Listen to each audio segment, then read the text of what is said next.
Hello everyone, welcome back to Banking and Crypto Guide.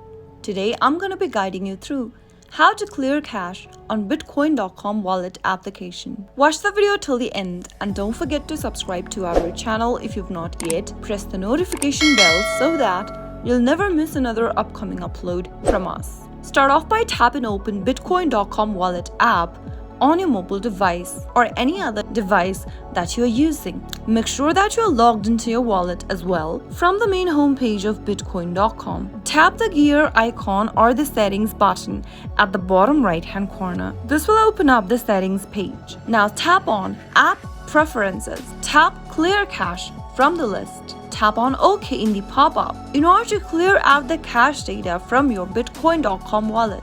That is how it can be easily done. I hope the tutorial was helpful to you. If it was, go ahead and give us a thumbs up. I'll be back soon with more videos like this.